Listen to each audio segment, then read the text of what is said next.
아버지여, 우리의 못남과 연약과 무능을 헤아리시고 이 모임을 조성하사 오랫동안 모여 하나님의 말씀을 연구하며 궁구하며 기도하며 응답받으며 서로 토론하는 귀한 시간을 주신 것 감사합니다. 오늘 특별히 바우칸 목사님 만난 것 감사드립니다. 하나님의 영원한 계획 속에 숨겨두신 비밀이 저를 통하여 나타내신 바 우리의 만남이 그리고 우리의 연구활동이 하나님께 영광이 되고 우리의 목회에 큰 도움이 되며 힘이 되며 격려와 위로의 상급이 되는 귀한 시간 되게 해 주옵소서. 아멘. 예수님 이름으로 기도하옵나이다. 아멘. 아유, 감사합니다. 아이고, 고맙습니다. 아유, 너무 감사해요, 목사님. 네. 예. 하나님 감사. 다리가 중요하거든요. 다리 역할.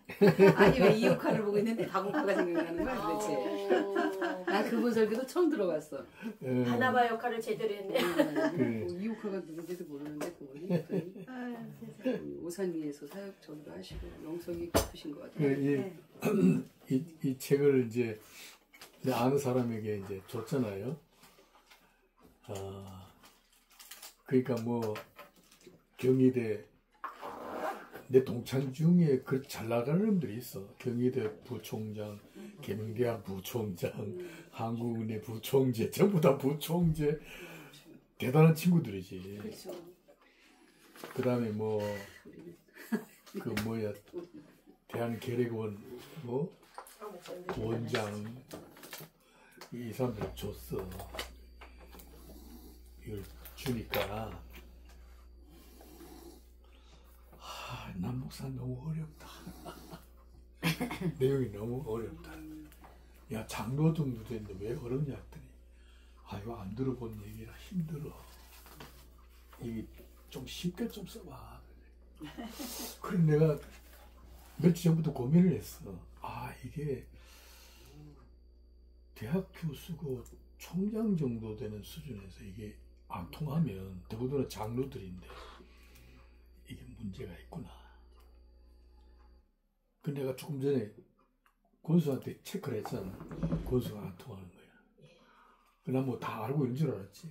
모르니까 그러니까 예를 들어서 자연은 이상이며 관념이다. 아느냐? 모르는 거야. 현상계와는 평행선을 이루는 그지? 갈등과 분매의 골짜기다.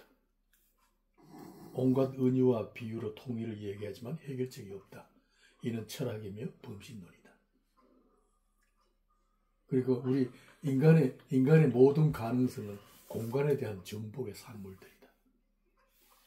그러니까 하나님께서 허락하신 것은 공간에 대한 인간의 가능성을 개발한 게 우리 문명의 이기들이잖아.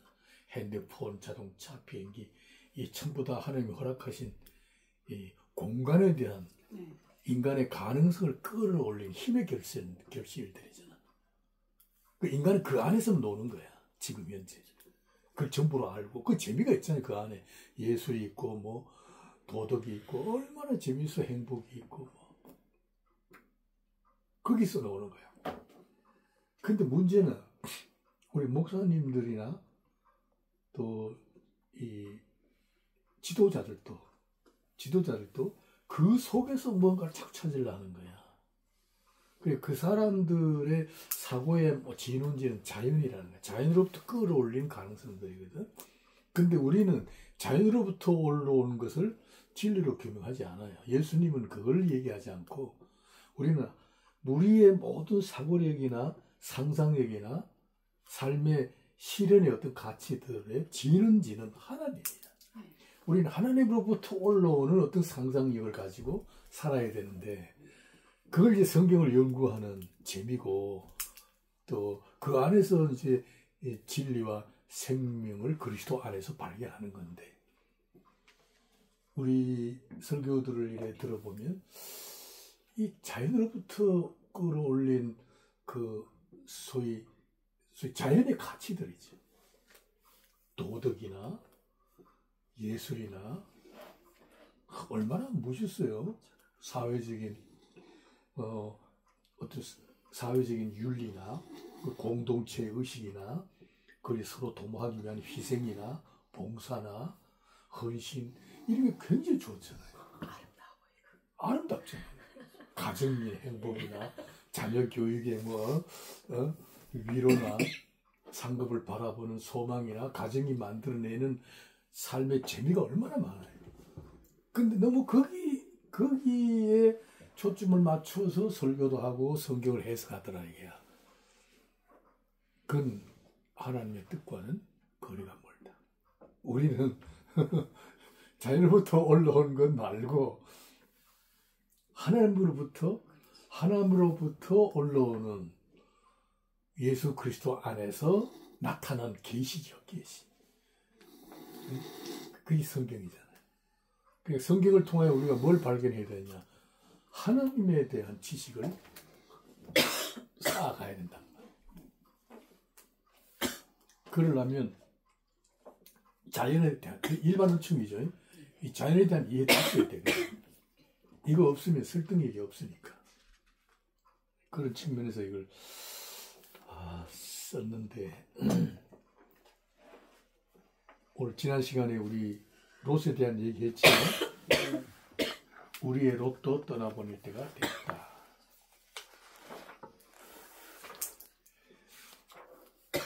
그래서 아브라함의 일대기 중에 물 좀 드릴까? 가장 큰 변화는 그가 자연에 묻혀 살고, 그죠? 자연에서 만들어진 문화의 옷을 입고 사는 소위 자기 자신이 아닌 타인으로 살아왔단 말이에요. 인간은 모두가 다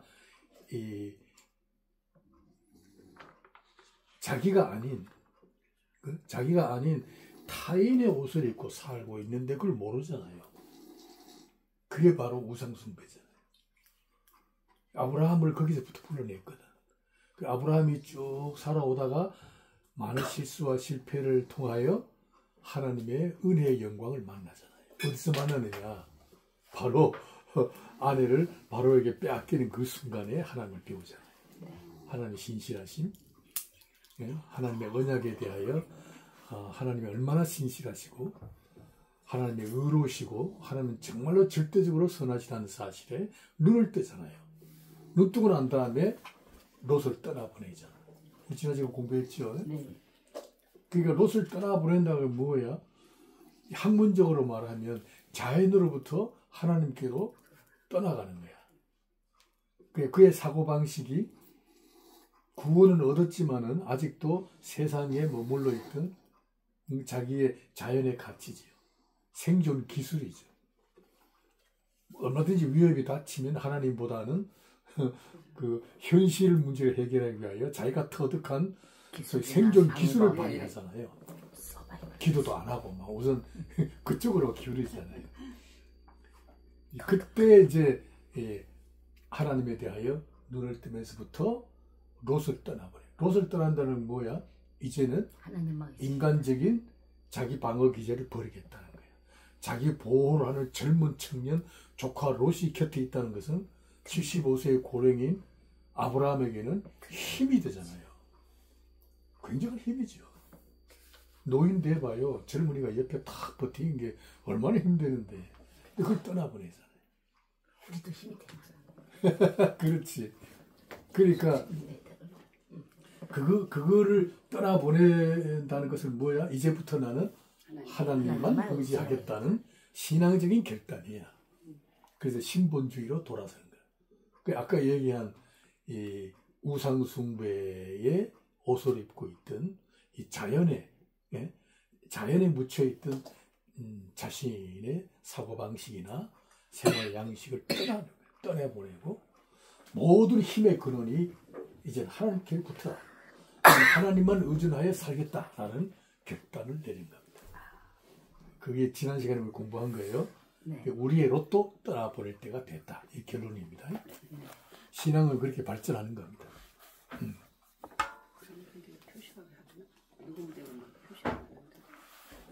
그래 이제 오늘은 창세기 14장 13절에서 16절 61페이지입니다.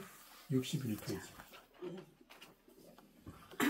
그러니까 이제 신본주의로 딱 돌아섰잖아요. 믿음 제일주의, 하나님 중심의 사람으로 돌아서자마자 어떤 사건이 일어나요? 소돔과 고모라 성으로 들어간 룻이, 그죠? 메소포타미아 연합군에 의하여 잡혀갔다는 소식을 듣습니다. 그 장면이에요, 지금. 이게 우리도 이런 경우를 만납니다. 아브라함이 일생 동안 처음으로 벌리는 군사력을 동원하여 전투하는 장면입니다. 이게 오늘 우리에게 어떤 의미가 있는가 살펴봐야 되겠어요. 자, 개요를 봅시다. 개요가 중요해요. 성경을 보시고 본문을 읽잖아요. 읽고 난 다음에 반드시 생각해야 할 것은 이 본문에서 발췌되는 신학적인 요지, 포인트, 그것을 끌어내야 돼요. 그러니까 본문만 가지고 얘기해서는 안 돼요. 본문에서 내가 전달하고 싶은 메시지의 주제, 그것은 하나님에 관한 지식이에요. 그 신학. 칼빈이 이걸 얘기하잖아요. 설교는 내용이 신학이어야 한다. 신학은 딴 거 없어요. 본문을 설명하기 위한 배경 지식이에요. 예, 꼭 기억해야 돼요. 신학이 없으면 성경을 해설할 수가 없어. 또 청중들에게 어떻게 설득할, 그죠? 힘이 없어지는 거야. 그래서 신학이 필요한 거예요. 자, 신앙은 물리적인 힘을 길러 세상을 이기는 싸움이 아니다. 이거 굉장히 중요하죠. 물리적인 힘을 길러 세상을 이기는 싸움이 아니다. 그런데 오늘 우리는 어떻게 해요? 지금 그러고 있어요. 교회들이 그러고 있어요. 세상을 이기기 위하여 세상적 힘을 기르잖아. 교회를 크게 성도들을 막 불리고, 그죠? 헌금 가지고 무슨 사업도 하고 막 이 세상보다 더 큰 힘을 길러야 세상을 설득시킬 수 있다. 이런 생각을 갖잖아요. 근데 하나님은 정반대의 뜻을 갖고 있어. 세상적인 힘을 길러서 세상을 이기지 못한다. 그러니까 신앙은 물리적인 힘을 기르는 운동이 아니다. 하나님께서 준비하신 승리의 영광을 차지하는 영적 싸움이다. 그러니까 하나님께서 이미 만들어 놓은 승리가 있어요. 우리는 지금 전투적이잖아요. 하여튼 뭐 생존 경쟁도 전투고, 가정 교육도 전투고, 사업도 전투고, 전투적이죠. 그 다음에 그 배경에 어두운 세력이 있잖아요. 영적 어두운 세력이 또 미혹하고 유혹하고 하는 그 전투적이잖아요. 그 전투에서 이미 하나님은 그리스도 안에서 승리의 영광을 준비해 놓으셨다. 그 전투는 우리가 싸워서 이길 수가 없어요. 그래서 예수님이 오셔서 우리 대신 싸워서 이미 다 이겨놓은 거야. 그걸 알아야 돼. 성경의 내용은 예수께서 이미 오셔서 우리가 감당 못할 전투를 대표로 나가셔서 원수와 싸워 이기셨어요. 놀랍지요. 십자가를 통하여 이기시고, 보세요. 물리적인 힘을 길러 이긴 게 아니라 십자가를 통하여 이기셨단 말이에요. 세상의 정치력을 가지고 이긴 게 아니고 십자가를 통하여 이기시고, 이기신 증거가 뭐냐? 부활이라는 새 생명이잖아. 영원한 하나님의 나라. 그것을 우리에게 허락해 주셨잖아요. 그러니까 신앙은 하나님께서 준비하신 승리의 영광을 차지하는 영적 싸움이다. 굉장히 중요하죠. 이거 굉장히 중요한 얘기. 근데 우리가 자꾸 싸워 이기려고 그러잖아. 그게 아니고요. 하나님께서 이미 이겨놓으신 거야. 이겨놓은 것을 어떻게 나의 것으로 차지하느냐 싸움. 그걸 해야 돼. 아브라함은 전적으로 하나님을 의지하는 믿음으로 적군과 접전하기로 결정하였다. 이게 지금 말도 안 되는 전투를 지금 벌리는 겁니다. 전쟁을 계획하신 자는 하나님이셨지만은 실제로 승리를 거둔 자는 아브라함이었다. 이 즐거움이 있어야 됩니다. 이 즐거움.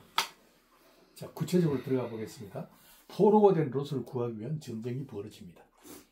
고대 메소포타미아 지역은 문화, 경제, 군사, 정치적으로 막강한 세력을 떨치고 있었습니다. 이 국가들은 팔레스타인 남부에까지 그 영향을 행사하여 여러 왕국으로부터 조공을 받고 있었습니다. 이에 팔레스타인 왕국들이 12년 동안 조공을 바쳐오던 중에 제13년이 되던 해에 반란을 일으킵니다. 이 반란군들은 소돔 왕국을 비롯하여 주변 5개 왕국들이었습니다. 5개국 연합군이 결성되었습니다. 팔레스타인의 5개국 왕국들이 결성이 되었습니다. 참 12년 동안 조공을 바치다가 13년 되는 날 반란을 일으켜서 메소포타미아 지역의 그 군사력은 엄청납니다. 지금의 이란, 이라크, 터키, 그 당시에 중동 세력이잖아요. 이 연합군들이야. 이것과 지금 싸우려고 그 팔레스타인 5개 나라가 연합해봐야 별거 아니거든요. 그런데 반란을 일으킨 거예요. 이에 메소포타미아 지역의 왕국들도 곧바로 연합군을 결성하여 반란을 진압하는 전쟁에 돌입합니다. 이 성경의 내용입니다.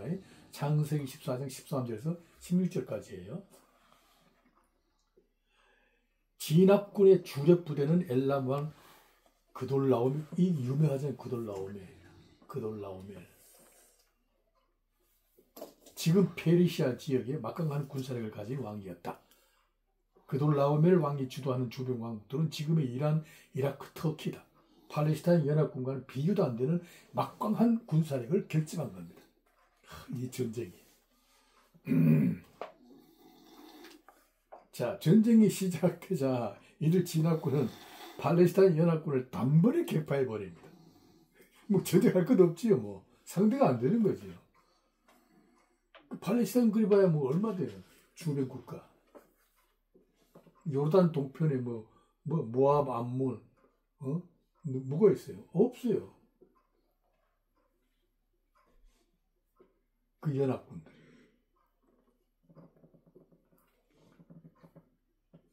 자, 반란에 동참하였던 소돔과 고모라 왕국은 적군에 의하여 완전히 점령당하고 맙니다. 소돔 왕은 겨우 목숨만 부지한 채 도망쳐버리고 소돔성에 살던 롯도 적군에게 포로가 되어 끌려가고 말았다.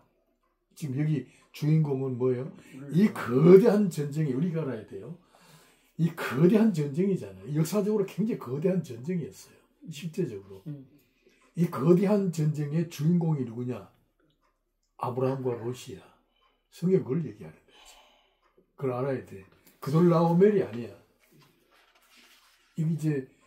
이걸 이제 신학적으로는 그래요. 성경에 등장되는 인물이 역사의 주인공들이야. 네? 그래 그 주변에 뭐 전쟁이니 뭐 재난이니 뭐 자연재해니 이런 게 많잖아요. 막. 이런 것들은 이 주변 상황이야. 그걸 영어로는 컨텍스트라. 주변 상황이에요. 성경은 뭐야? 텍스트, 본문이 핵심이고. 그러니까 우리 그리스도 안에서 우리 교회가 핵심이야. 역사의 핵심이고 하나님은 절대로 교회를 놓치지 않아요. 핵심이고 우리 교회 주변에 모든 세력들이 있잖아요. 뭐 정치, 문화, 뭐 경제, 뭐 이런 거, 전쟁, 뭐 이런 모든 것은 이 교회 주변 상황이야. 주변 상황. 이것은 이 조연급들이야. 우리는 주인공들이고 이렇게 생각하면 돼요. 그렇게 생각을 하고 성경을 봐야 된다. 이제 아시겠죠? 그런 생각을 가지고 성경을 보고 메시지를 전해야 예수 믿는 자의 긍지와 자랑이 살아나는 거예요. 우리가 그렇다잖아요. 우리가 아니면 하나님은 이 세상을 유지 보존할 이유가 없어요. 우리 그리스도인 한 사람이 얼마나 중요하냐. 사실 우리 한 사람 때문에 우리 이웃이 살고 있고 우리 교회 작지만 이 개척교회 하나 때문에 대한민국이 지금 유지된다고 봐야 돼. 아멘. 우리 그런 가치관을 가지고 있어야 된다. 근데 우리가 너무 기죽어 있어. 너무 맥을 못 쳐. 이게 뭐냐, 메시지의 문제야. 목사들의 메시지가 문제야. 아, 나가 좀 젊었으면 싶어. 바로 이런 겁니다. 자, 로시포로로 끌려갑니다.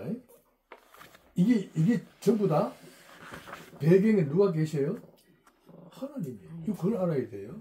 우연한 사건이 아니라 이 사건을 계획하시고 이루어 가시는 역사의 주권자가 누구냐? 하나님이시다. 하나님이 이렇게 역사를 이끌어 가시는 거예요. 소돔과 고모라 성을 그저 여호와 동산이라고 착각하고 갔던 롯이 선택한 소돔과 고모라서 가장 타락한 성이잖아요. 롯도 하나의 백성인데 끌이 갔잖아요. 느끼는 대로, 감각에 이끄는 대로, 눈길이 가는 대로 가다 보니까 이 멸망의 성까지 간 거 아니야. 하나님이 지금 멸망의 성을 지금 포격하고 거기서 롯을 포로로 잡혀가게 하고 잡혀가게 했던 그 소식을 어떤 사람으로 하여금 아브라함에게 전달하게 하고 아브라함이 그 소식을 듣고 고민에 빠지는 거예요. 지금 그 장면이에요. 지금. 우리는 어떤 입장이냐면 아브라함의 입장에서 그걸 봐야 돼요. 네. 이 소식을 들은 아브라함이 가신들 유명하죠. 318명. 네. 응? 가신들을 그리려고 밤을 타서 연합군이 주둔하고 있는 곳을 쳐들어 들어가서 대승을 거둡니다. 이 말도 안 되는 전쟁에서 대승을 거둡니다. 이 하나님이 이루시는 건데 조카 롯을 구하고 빼앗겼던 재물과 가족들을 구해냅니다. 이것이 이 성경 본문의 내용입니다. 아시겠어요? 설교할 때 이 본문 내용을 일단 다 해놓고 그 다음에 이거를 우리에게 적용시켜야 될 거 아니에요. 적용시키려면 신학적인 해설이 있어야 될 거 아니에요. 그죠? 그럼 해설이 지금 나가야 되는 거예요. 지금 우리의 영적 상상력을 펴야 됩니다. 지금부터. 하나님께서 편이 되어주신 전쟁이다. 주제가 아브라함이 벌인 전쟁은 그의 일생에서 처음으로 시도한 군사적 행동이었다. 사실 우리는 예수 믿고 나면 뭐 군사적 행동은 안 할 거라고 생각하잖아요. 그죠? 군사적 행동. 전쟁에 참여하는 거예요, 지금. 아브라함은 가나안 땅에서는 이방인이다. 목축업자여 유랑민이다. 그가 318명의 가신들을 거니고 당시 최상의 군사력을 결집한 메소포타미아 연합군을 대파시킨 것은 인간의 상상으로는 있을 수 없는 사건이다. 있을 수가 없어요. 아브라함이 감행한 전투는 그 자체가 무모한 행동이었다. 가솔 318명을 건드리고 어떻게 이 거대한 군사력을 대파할 수 있었을까? 이게 지금 우리가 답을 얻어야 돼. 근데 우리가 이 전쟁에 우리가 지금 하나님 이 전쟁을 우리로 하여금 하게 하시는 거예요. 우리가 이 국면에 지금 탁 대면에 있다는 걸 알아야 돼. 우리에게 둘러싸고 있는 연합군. 이런 전쟁이 우리에게도 있다. 아브라함을 하나님께서 세상으로부터 불러내신 알아야 돼요. 하나님의 선지자다. 여기서 선지자, 우리의 신분이 선지자다.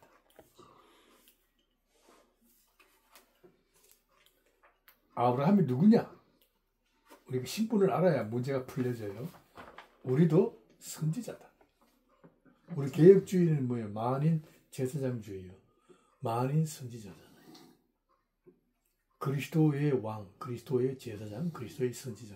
이 세 가지 직분을 한 몸에 지니고 있잖아요. 우리도. 선지자는 말은 뭐냐면 하나님의 말씀을 세상에 공포하는 자들, 선포하는 자. 그게 선지자들.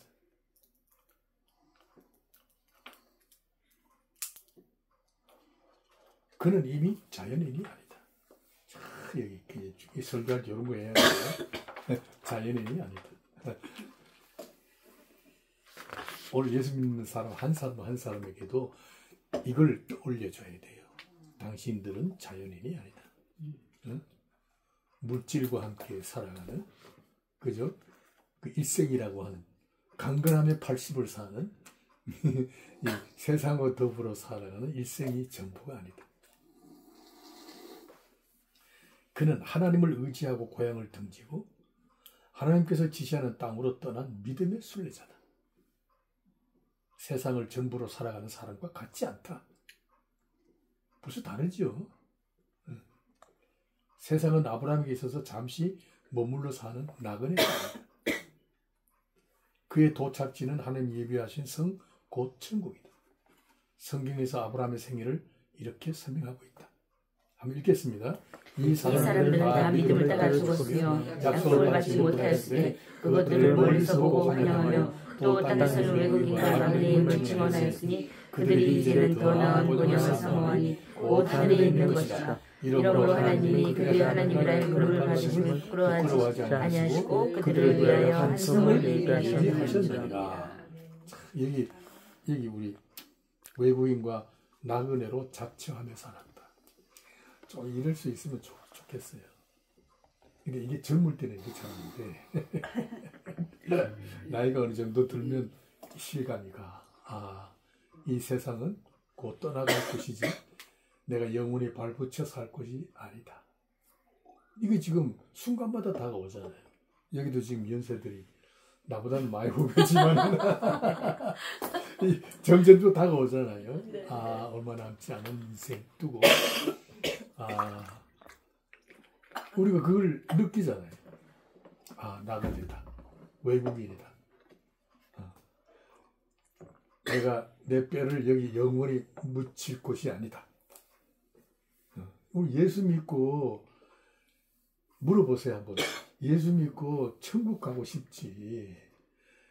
예수 믿고 이 세상에서 영원히 이 땅에서 살고 싶지는 않아요. 내 뼈를 땅에 묻고 싶지 않아. 내 영혼이 하늘나라에서 영원히 살고 싶어서 성수주일도 하고, 그죠? 기도도 하고 전도도 하고 하는 거야. 예수 믿고 천국 가야지 뭐 엉뚱한 짓 하면 안 돼. 천국의 순례자의 길.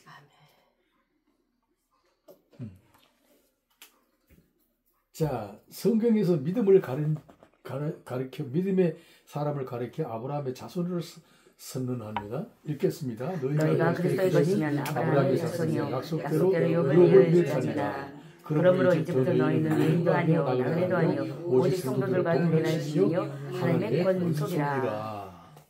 이 소속을 굉장히 중요히 얘기해요. 사실 신앙은 소속이야. 예수님도 소속을 가지고 우리를 구별하셨어요. 소속. 너희가 내게 속하여 있다. 그죠? 너희들이 나를 선택한 게 아니라 내가 너희를 선택하였다. 너희들은 세상에 속하지 않고 내게 속하여 있기 때문에 내가 떠나면 세상이 너를 미워할 것이다. 어떻게 미워하냐? 이유 없이 미워한다. 그 성경만 있잖아요. 요한복음.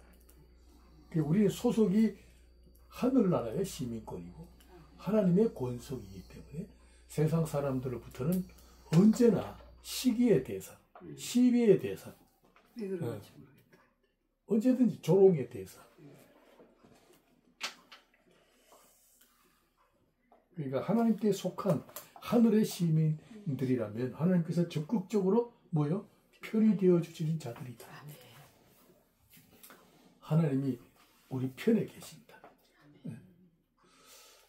난 이 말씀 굉장히 좋아요. 지난번에도 이 얘기했죠. 나는 하나님이 편들어 주시는 자. 우리 동창들도 있고 주변에 사람들이 있지만 내 편은 없어. 너무 많이 느껴요. 내가 한참 교회 왕처럼 부흥시키고 정말 아마 대한민국에서 이런 거 없었을 거야. 거의 없어요. 내가 소문을 안 내 그렇지.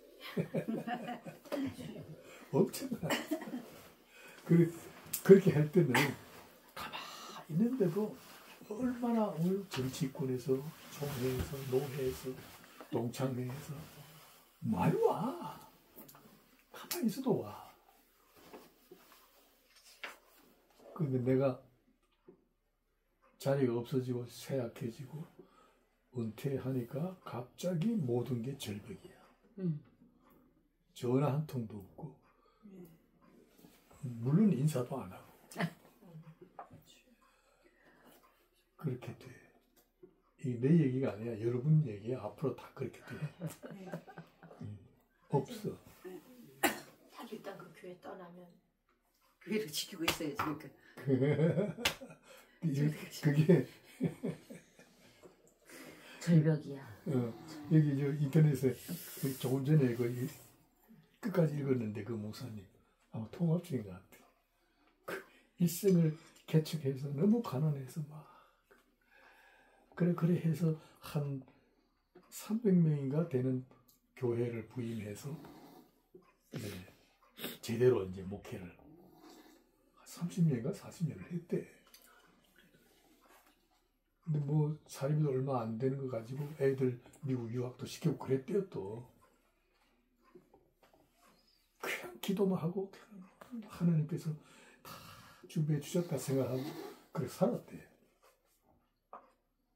그리고 은퇴 갑자기 은퇴가 된 거야. 65세에 은퇴를 했다고 그러네. 그 제도가 그러나? 70인데 그렇게 65세에도 하시더라고요. 그 어디 교단인지 65세. 그래가서 은퇴해도 뭐 하나님 어떻게 해주시겠지 하고 그렇게 있었대.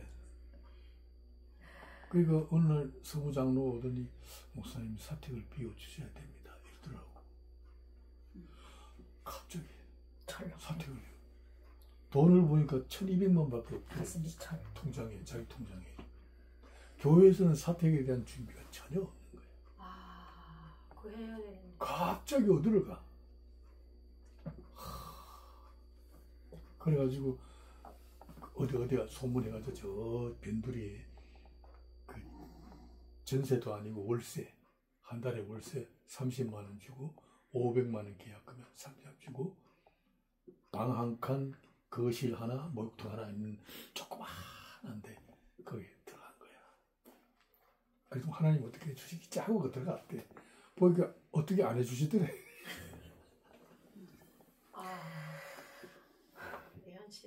그래. 그러면서 하는 얘기가 지혜롭게 해라. 그런데 이 사람이 거기서 둘레가 아직 나이가 65세 뭐 중반이니까 막 고용센터에 가서 얘기하고 해가 그 가지고 보니까 목사니까 뭐 그래가지고 이제 노란 조끼 입고 뭐라 돈 주잖아 요새. 2-30만 원. 그래도 그게 굉장히 큰 그거에 힘이다. 따라 또 달라요. 엄청나게 커요 그게. 몇 개. 삶의 활력소도 되고. 근데 그래. 그래가지고 이제 다시 사는 길이 생겼다고 좋아가지고 이제. 그러나 우리가 목회자이기 때문에 가장 이상적인 것은 기도와 말씀으로 평생을 살았으면 얼마나 좋겠느냐.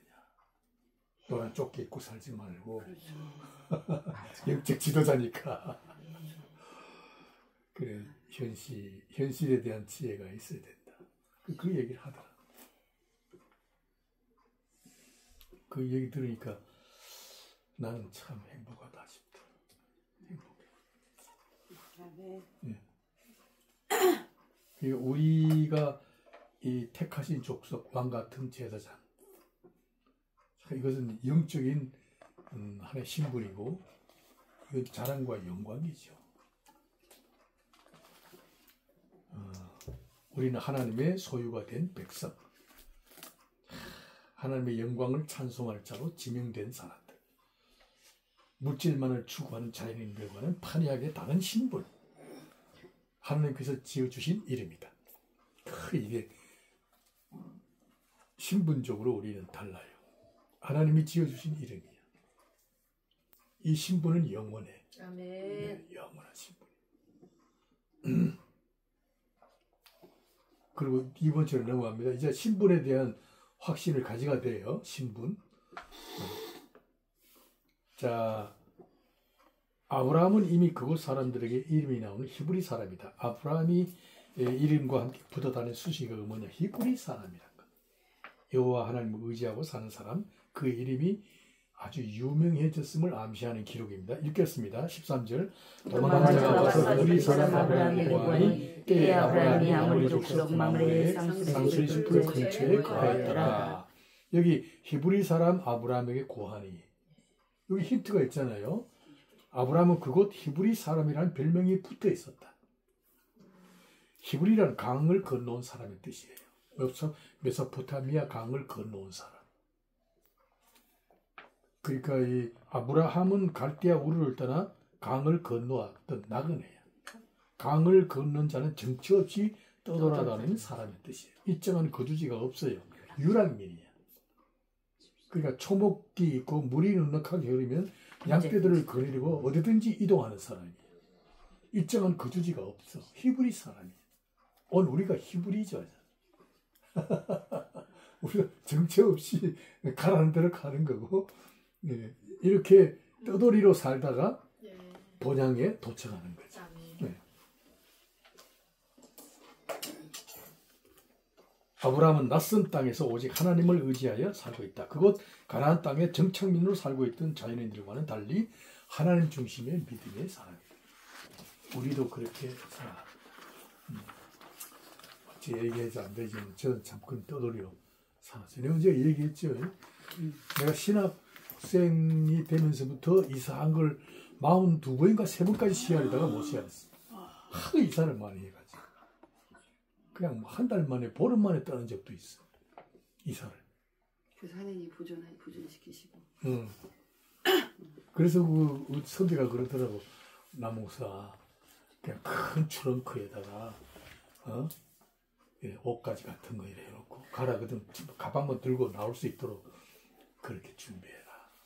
그래가지고 나는 사택에 뭐 냉장고니 뭐 세탁기니 이런 거 안 샀어. 내 소유가 없었어. 여기 와서 산 거지. 트렁크만 2개 있네. 네, 그렇게 큰 거 있잖아요. 저 안에. 사모님 고생 엄청 하신 거죠. 창고에 막 트렁크가 큰 거 네, 몇 개 큰 있어. 거 2개 있어요. 난 그렇게 살았어. 근데 나이 들수록 짐이 가벼운 게 좋아. 그리고 진짜 좀 뭔가 소유한다는 건 있잖아. 관리 항목이 많아지는 거고, 그럼 다 뺏기는 거야. 내 마음도 뺏기고 시간도 뺏기고. 그만큼 엄청 일을 해야 되니까. 그렇게 여튼간에 그 히브리 사람이라는 것은 유랑민이라는 뜻이에요. 일정한 거주지가 없다.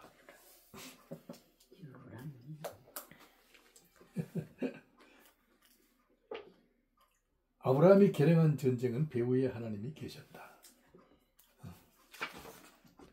아브라함은 언약하신 대로 실제로 거부로 소문나 있었다. 일부러 소금 사람이 와서 조카롯이 끌려갔다는 소식을 전할 정도로 소문은 부자였다. 아브라함은 종 318명을 거느릴 정도의 족장이었다. 여러분 318명은 전쟁이나 싸움에서 이기도록 훈련된 사람이에요. 창과 칼을 쓸 수 있는 사람들이. 그들이 가족들까지 다 합하면 적어도 1000수백 명은 됐을 거예요. 그 1000수백 명의 가족들을 거느리는 대부호야. 아브라함이. 큰 부대를 가지고. 큰 부대가 움직이는 거야. 그러니까 그 당시에 소돔과 고모라 성의 왕의 입장에서 봐도 자기와 비슷한 정치적인 파트너의 어떤 위치에 있는 사람이라고. 족장이에요.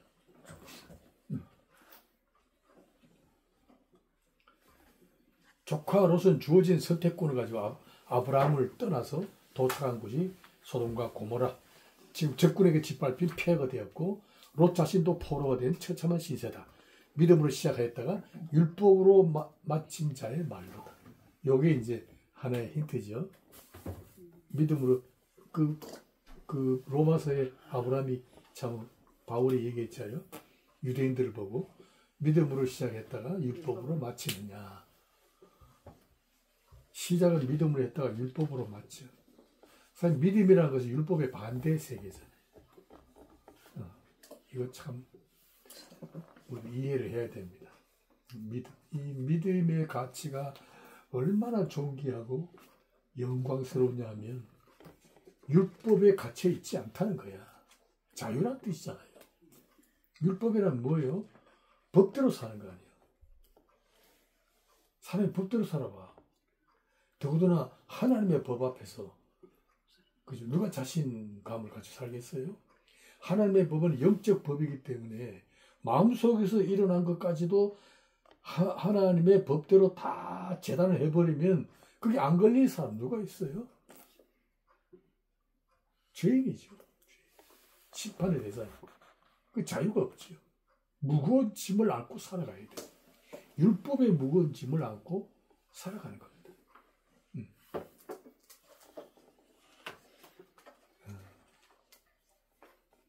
그렇게 믿음으로 참 시작을 했다가 다시 율법으로 끝나는 사람들이 굉장히 많습니다. 세상으로 돌아가는 거예요. 또 예수를 믿되 사고방식 자체가 율법적 사고방식으로 살아가요. 그럼 세상이죠. 율법적 사고방식은 이렇게 생각하는데 율법의 주체가 누구냐면 나야. 나. 우리가 너무 율법적이다 이러잖아요. 그럴 때에 어떤 개념을 가지냐. 넌 너무 율법적이야. 예수 믿는데 너무 바리새인 같아. 율법적이야. 우리 그리 비판하잖아요. 노회에서도 뭐 자꾸 회의할 때 율법적으로 하지 마. 은혜로 하자. 뭐 자꾸 이러잖아. 그게 무슨 뜻인지 알아야 돼. 그 율법적이라는 말은 무슨 뜻이냐면 내가 주인이란 뜻이야. 내가 주인. 이 법을 내가 지키면 내가 자유인이 되고 상을 받고 그 공로가 내게 돌아오고 내가 죄를 범하면 그 벌을 내가 받고 그죠? 내가 어떤 원인을 제공하면 원인에 대한 결과를 내가 책임지는 관계야. 이게 율법이에요. 율법의 특징이에요. 우리가 예수 믿는 사람들 가만히 보면 어떤 사람은 아니 그건 내가 책임져. 이런 사람 있잖아요. 아니 내가 한 데 대하여 내가 책임지면 될 거 아니야. 이런 사람들 많죠. 그 대신에 내가 공로가 있으면 그 공로를 내가 차지해야지 왜 너가 차지해. 그 공로를 놓고 싸우잖아 교회 안에서. 그러니까 이제 내가 주인이 되는 어떤 질서, 그 삶의 어떤 표현 양식이죠. 이걸 철학적으로 말하면 이제 인과율의 법칙에서 사는 거예요. 인과율이라는 게 뭐예요? 세상적 법칙이잖아요. 원인이 있으면 결과가 반드시 도출된다는 법칙이잖아요.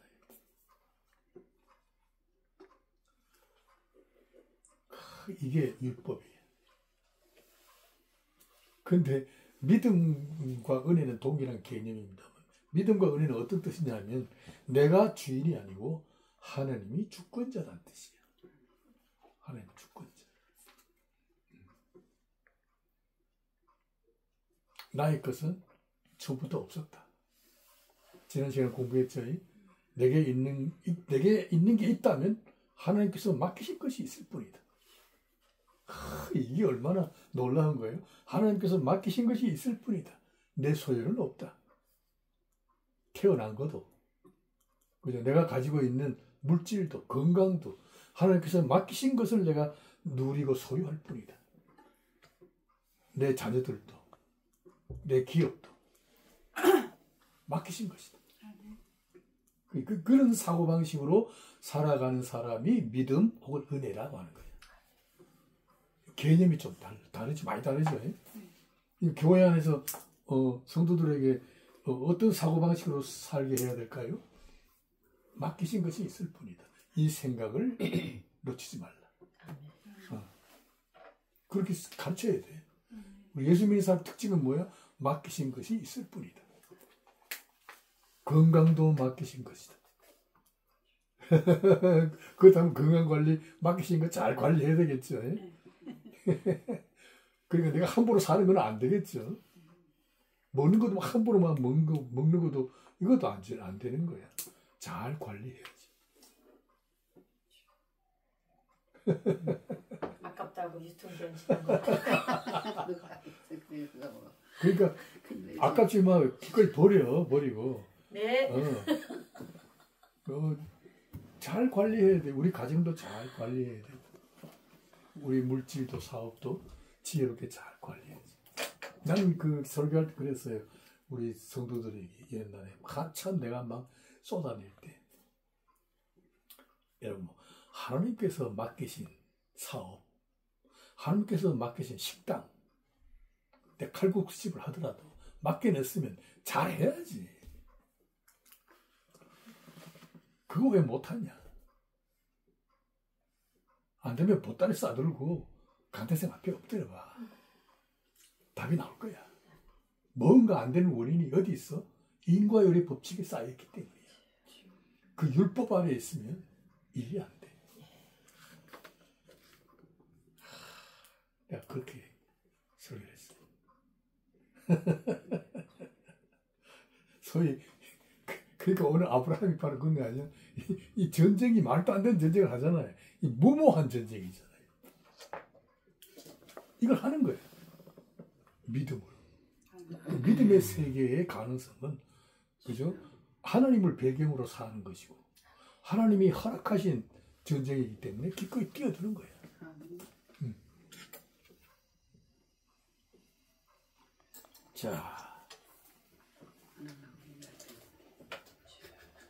자, 여기 아브라함은 정치권에서 관심을 끌 정도의 세력을 가진 자다. 그 물리적인 힘을 과시할 만한 영향력도 가지고 있었습니다. 그런데 전쟁이 일어나자 그곳 팔레스타인 지역 왕들은 이미 죽거나 다 도망쳐 버렸습니다. 아무도 적군을 대항할 엄두를 못 내는 절대 절망의 상황이다. 아브라함이 조카를 구하기 위하여 연합군과 싸울 결단을 내립니다. 왕도 못 내려낸 것을 아브라함이 나섭니다. 하나님이 이런 환경을 만드신 거예요. 그러니까 얼마나 시선들이 중요했을까요? 정치권에서 왕들도 다 도망쳐버리고 다 피신했거나 죽거나. 근데 아브라함이 주인공으로 등장한 거예요. 하나님이 아브라함을 역사의 전면에 다 끌어올리는 거예요, 지금. 이런 기회를 포착해야 돼, 우리가. 하나님이 우리를 전면에 다 끌어다 올리는 거예요. 그러려면 뭐예요?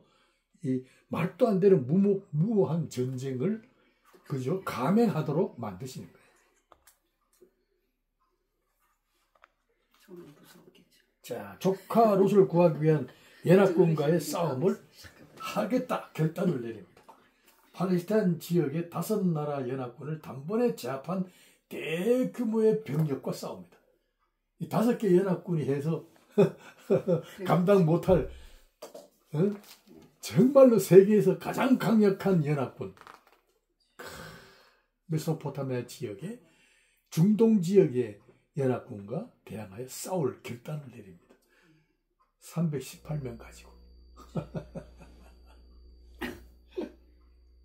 아브라함이 기르고 있던 318명의 병사들로는 싸우나 마나 승산이 없습니다.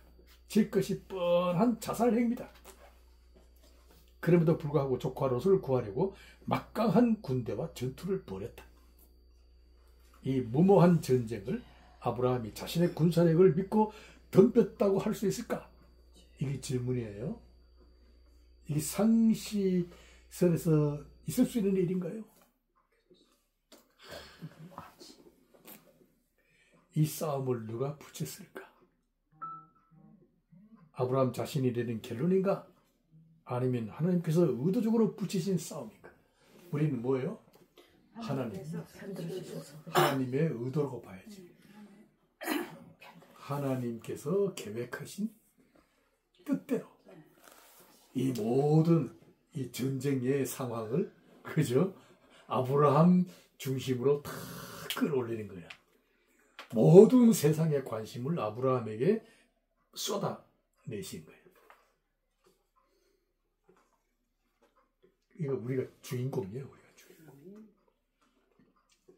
아브라함의 감행한 전투는 승산이 없는 인간적인 무모한 행동이었다. 하나님은 지금 아브라함의 것으로 불가능한 전쟁을 붙이신 것이다.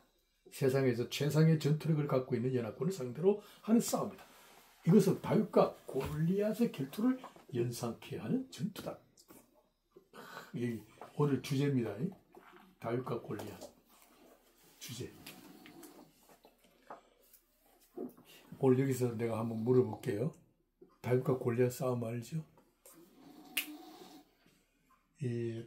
우리는 다윗과 골리앗의 한판 전투는 국가의 운명을 가르는 아주 중차대한 전투야. 결투야, 결투. 1대1의 결투야.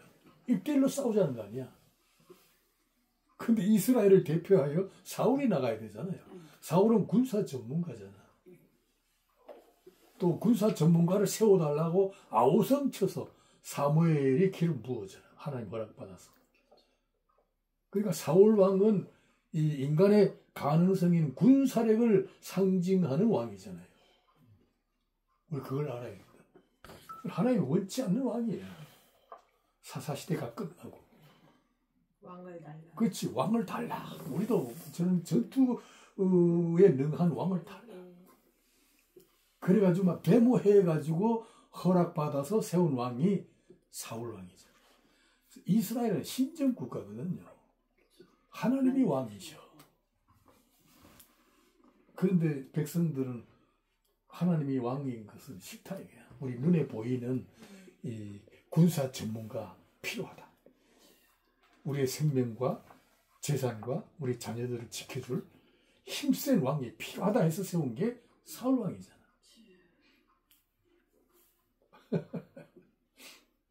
근데 전투가 벌어졌어요. 상대는 누구야? 골리앗이. 블레셋 장군.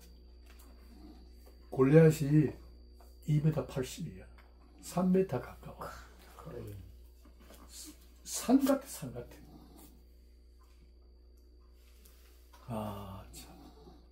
그런 장군이. 나와서 우리 다 싸울 필요가 있겠냐? 대표로 나와 싸우자. 마침 다윗이 갔다가 이 장면을 본 거예요. 사울왕을 비롯하여 이스라엘 군대가 맥을 못 추는 거예요.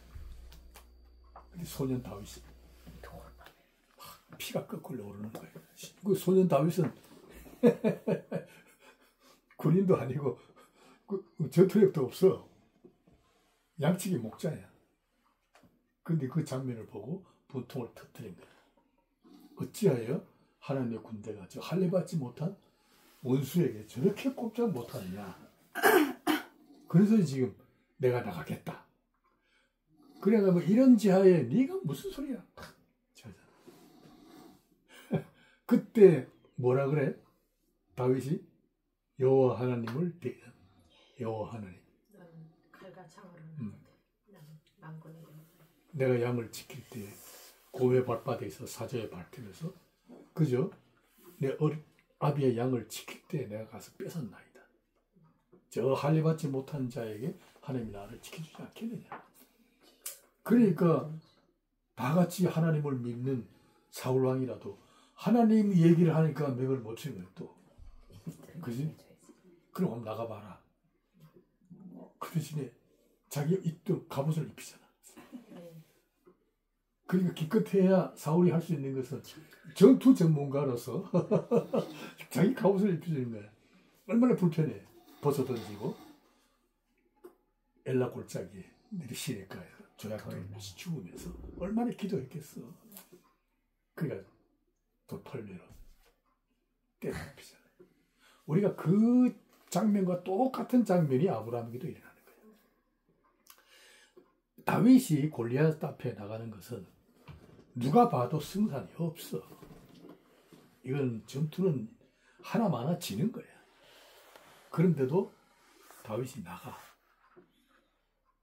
아무도 말리는 사람이 없어.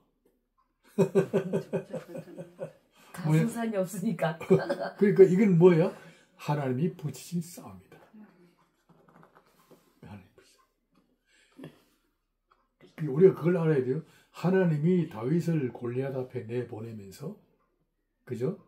이스라엘 백성들에게 무슨 메시지를 전하고 싶으신가? 그걸 포인트로 잡아야 돼. 우리가 그것 놓치더라고. 우리가 그런 영적 감각을 가져야 돼.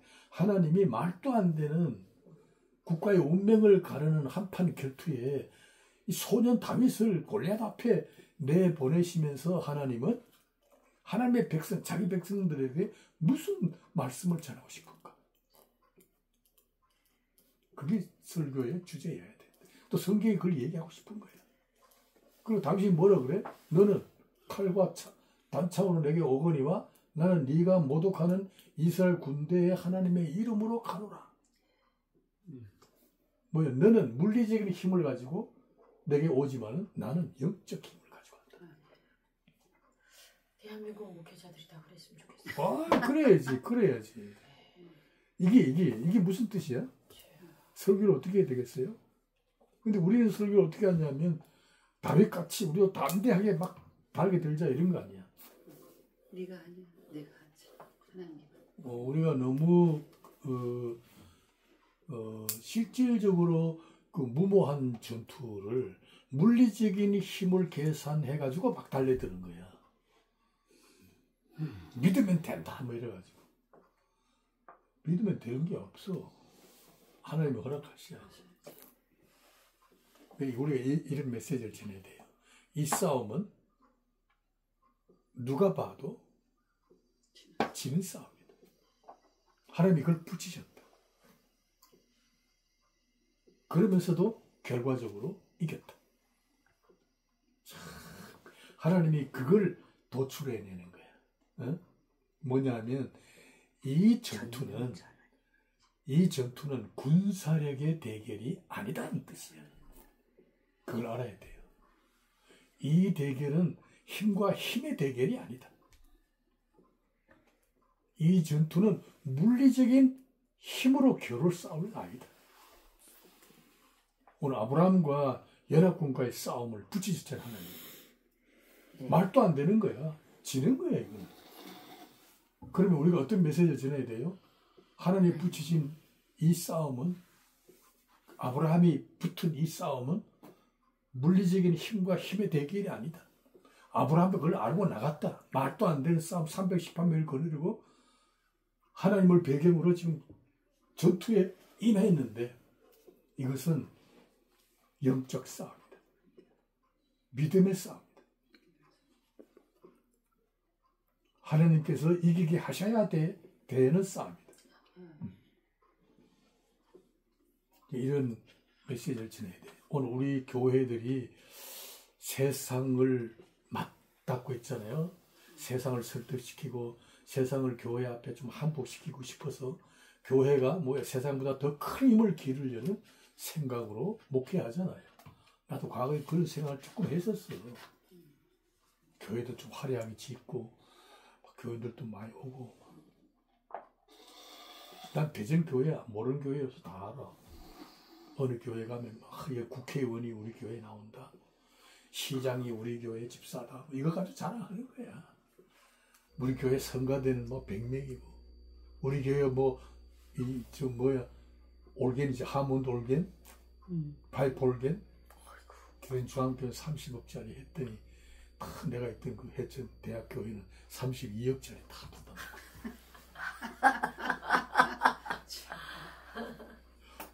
한 교회는 또 성가대 100명이라고 있는 110명 다. 한 교회는 지휘자가 보건대 지휘자라 이러니까 이쪽에는 또 그거가 싸움. 그러니까 두 교회가 크리스마스 되면 또 성가 대회 하잖아. 소위 교회가 세상을 이기기 위하여 너무 물리적인 힘을 키우려는 생각으로 꽉 차 있어요. 그 힘으로는 세상을 이길 수가 없다. 그 증거가 뭐냐? 십자가야. 우리 그 성경의 주인공들 봐요. 돈 가지고 세상을 이긴 사람 하나도 없어. 모두가 다 십자가의 죽음을 통하여 세상을 이겼어요.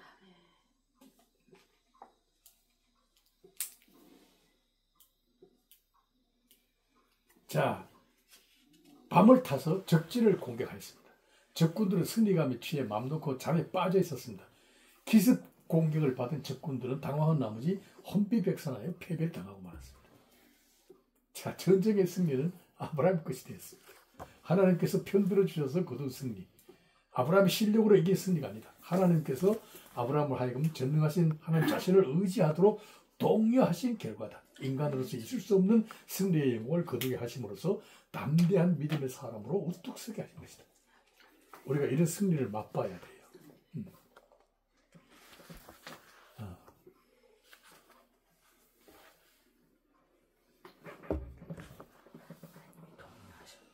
롯을 구하기 위한 전쟁은 약속의 땅에서 일어난 영적 전투다. 요거는 신학이에요. 요런 게 이제 하나의 묘미죠. 이 전쟁이 어디서 일어났느냐? 약속의 땅에서 결행된 전쟁이다.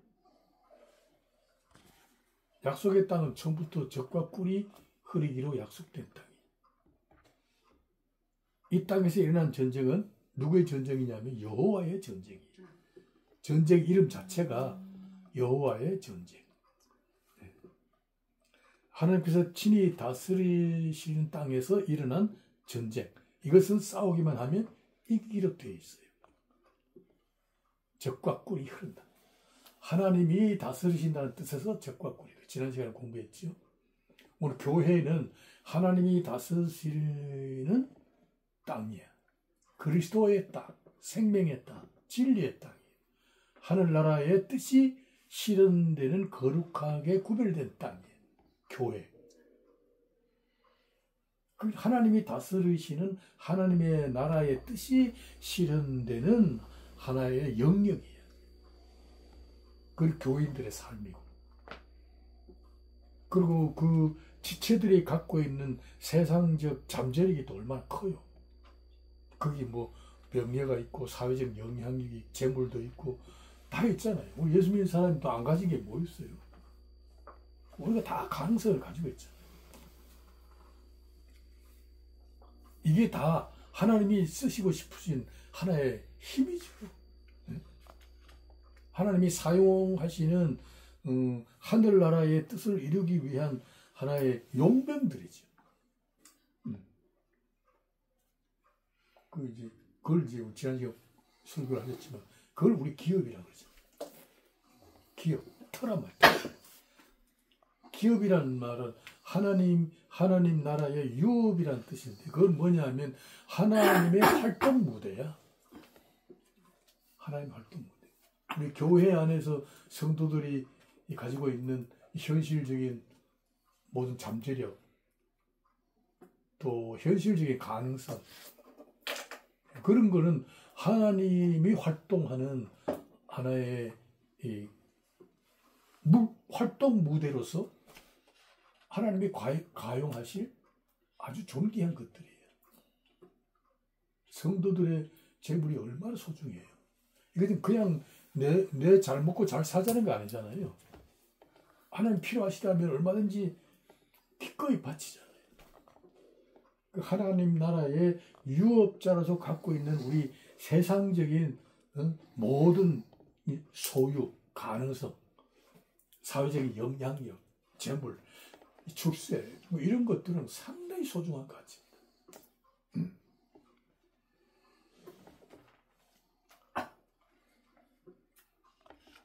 그래서 우리가 싸우기만 하면 이기기로 돼 있어요. 하나님께서 편들어 주세요. 문제는 안 싸웠어. 그렇죠. 움직이게 하실 때가 또 있더라고. 확 갖다 딱 사고. 그래, 안 싸워. 그래서 내가 지금 그 여호수아서에서 그런 말을 썼어요. 제목들을 썼는데 우리는 하늘나라를 가는 선물로서 구원을 받았잖아요. 은혜로. 공짜로 받은 거죠. 이 구원을 은혜로 받았는데 일생 동안 이 구원을 어떻게 죄와 세상과 마귀에게 빼앗기지 않을까. 그죠? 어떻게 하면 이걸 빼앗기지 않을까 하는 아주 인색한 싸움을 해요. 일주일에 뭐 4번 나갈 교회를 2번 정도 나가고 이거 안 뺏길 정도로 겨우 천국에 이제 특거리만 할 정도로 아주 인색하게 싸워요. 뭐 헌금을 해도 뭐지 뭐 11조 계산하면 넉넉하게 안 드리고 꼭 이렇게 4,4,5입을 마이너스로 한다. 50만 원을 드릴 걸 40원을 줄이기도 하고. 인색하다. 기꺼이 자신을 탁 내놓지를 못해. 응? 찬송을 부를 때는 내 모든 거 다 드립니다. 이러고는 실제로는 이 계산한다. 너무 인색한 싸움을 한다. 이건 뭐예요? 구원을 놓치고 싶지 않는, 어떻게 하면 죄와 세상에게 뺏기지 않을까 하는 너무 인색한 싸움을 한다. 성경은 뭐예요? 그러지 말라. 넉넉하게 싸워라.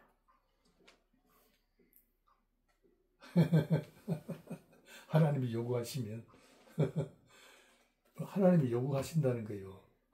난 그런 경험 많아요. 제가 초등학교 때 얼마나 가난했어요. 우리 학교 다닐 때 집신 신고 다녔어요. 고무신 신는 것도 고급이야. 우리 반에 한 80명 다녔는데 전부 집신 신고, 양말이 어디서 벗은 신고 그랬다. 근데 눈이 왔잖아요. 발이 시리게 춥죠. 근데 담임 선생이 자기 집이 학교에서 한 5리 정도 될 거야. 2km 정도. 멀죠.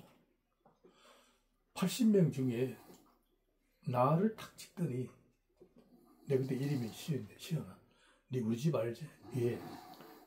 네 가서 우리 집 사람한테 이거 좀 전해주고 오더라. 뭐 편지를 줘. 심부름을 시키더라. 그 추운 겨울에. 그 추운 겨울에, 야, 오리가 되는 눈길을 진짜 하늘을 날 듯이 갔다 왔어. 그 많은 사람 중에 나한테 붙어라. 내가 뭐 잘난 것도 아닌데. 하나님께서 만물이 다 하나님의 것인데, 그죠? 그 많은 사람들 중에 우리 보고 선교하라. 교회 설립. 교회 설립 안 해도 교회 많아. 근데 또 해라. 또 하지 않으면 안 되는 또 그런 막 코너에 집어넣으시니까 또 해야 돼. 그게 뭐예요? 하나님께서 자신의 일을 우리에게 위탁하시는 거예요. 그야말로 감격이죠. 아멘. 그래야 되는데. 그런 생각을 가지세요. 했잖아요. 어제는 그 어르신 많이 모이셨을 때 또 하나님께서 한 번에 확 갖다 또 오게 하시고, 난 지나서 또 한 번에 또 확 갖다 오게 하시고. 그 뽑힌 거에 기쁨으로, 어차피 하는 거 기쁨으로 하자. 달려가는 거야. 어차피 내가 해야 돼. 뽑혔잖아. 이 성경적인 가치관을 가지고 해요. 예, 이렇게 미리 배웠으면 제가 더, 그렇지. 예, 더 이게 하나님이 주신 딸이고 내가 이렇게 이렇게 더 갔을 텐데. 그럼요. 이것만 좀 걸러놔야지. 지금 박옥광 목사 일이 굉장히 복잡한 사람이잖아. 사업도 해야지, 부모 모셔야지, 또 다문화 사역하지. 아이고, 지금 뭐 외롭고 고독하게 홀로 막 싸우는데, 다행히 이런 모임이라도 있다 하니까 쫓아오기는 왔는데, 이게 그런 생각을 가져야 돼. 이거 내가 아니더라도 얼마든지 하나님이 다른 사람 하실 수도 있어. 근데 이걸 왜 하필 나한테 맡기셨을까? 네? 나한테 부탁하신 거야. 딴 거 없어. 나한테 부탁하신 거야. 하나님 지금이라도요. 하나님은 선택된 내 백성들아 오너라 그러면 하나님이 말씀하시면 제대로 오게 돼 있어. 하나님은 그러고도 남실 부인데 일일이 교회에 뭐 전도하는 거는 우리한테 갔다 오라 그러거든. 그건 뭐냐면 그런 사역을 우리에게 맡기시면서 관심이 어디 있느냐? 하는 백성들을 오라는 데 올린 게 아니고 맡은 자에게 관심이 있는 거야. 그 고난의 행진을 수행하고 있는 사역자에게 눈길을 보내신 거야. 우리로 하여금 그 수고를 지불하게 하심으로, 그죠? 거기에 대하여 하나님의 은혜의 덕을 만민에게 접하고자 하는 거야. 우리 입에 간증이 있잖아요. 놀랍지요. 미리 배웠었어야 되는데. 그래. 신나게 가서 되네. 이거 먼저 봐야지. 이런 생각, 이런 소명의식이죠. 이런 소명의식이 목회자들이 없어. 그게 문제야. 난 우리 학교 학생들이 보면서 저래가지고 될까 싶은 생각이 늘 있어. 아이고, 보니까 뭐 답답해. 열정도 없고, 뭐 노래는 앉아있고 말이야. 노래는 하고 있으면 그게 되겠어. 이 안에서 뭔가 이 솟구치고 이 불타오르는 뭔가 있어야 되는데, 그런 도전들이 안 보여.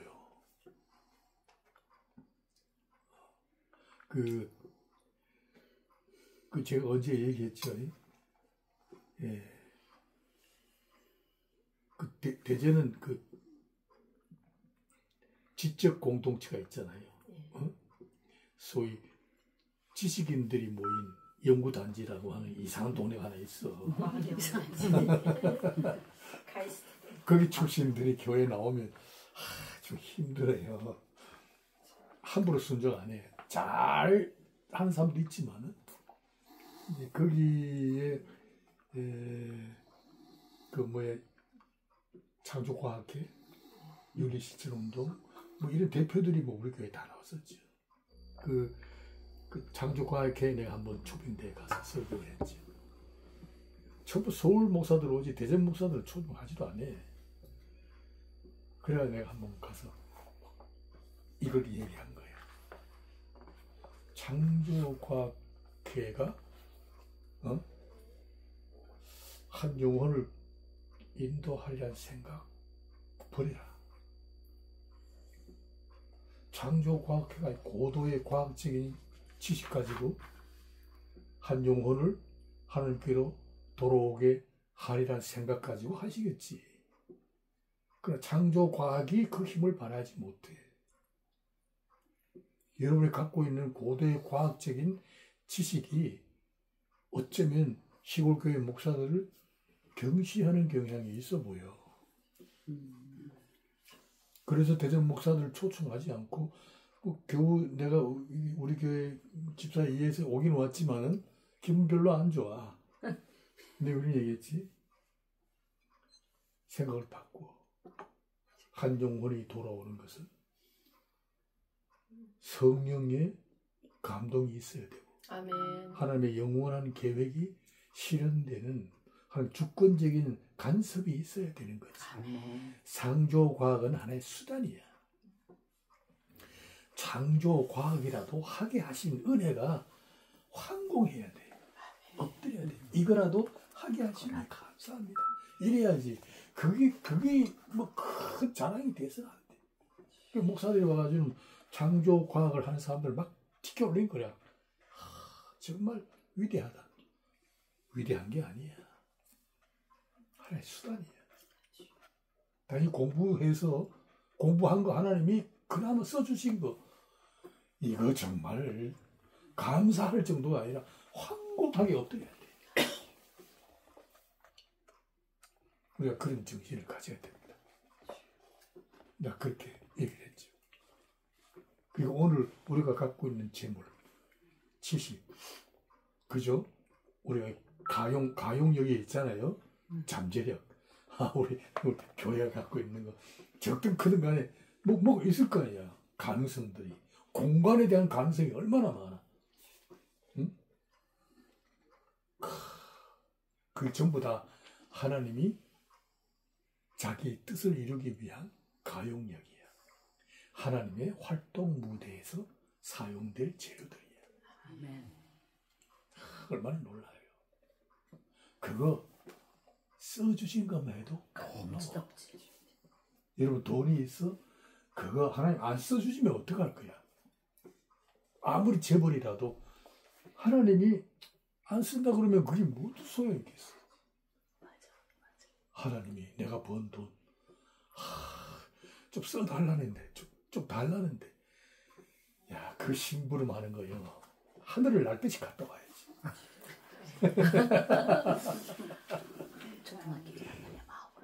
사실 우리는 그런 역사관 그런 가치관을 가지고 우리가 살도록 만들어줘요. 아멘. 그래야 뭐 성도들이 뭐 칼국수집 하다가도 막 그런 생각하면 좀 더 잘해야 되겠다 뭐 그럼 사업이 잘 되지. 얼마나 좋겠어요. 근데 직장에서도 그렇게 하면 얼마나 그렇죠. 힘이 나고 보는 사람들로 하여금 큰 빛이 되죠. 이런 사고력을 이런 상상력을 그 하나님께 붙들린 어떤 상상력을 해야 돼. 자기에서 나온 건 안 돼. 하나님의 성령과 말씀에 붙들린 어떤 상상력을 가지고 이 무모한 전쟁이지만은 하는 거야.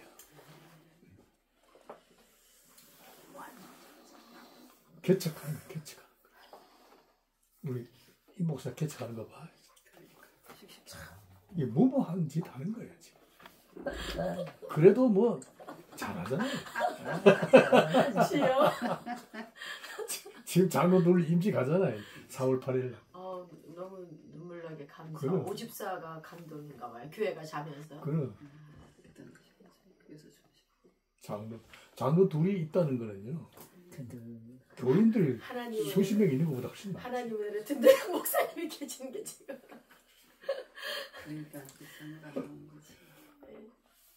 그러니까 우리가 그런 전쟁에 투입된 하늘나라의 용사들이다 라는 생각을 놓쳐서는 안 됩니다.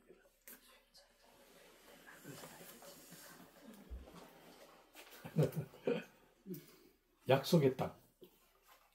약속의 땅은 모든 전쟁의 계획도 하나님이시고 저 전쟁을 수행하는 절차도 하나님이시고 군사들도 하나님이 선발하십니다.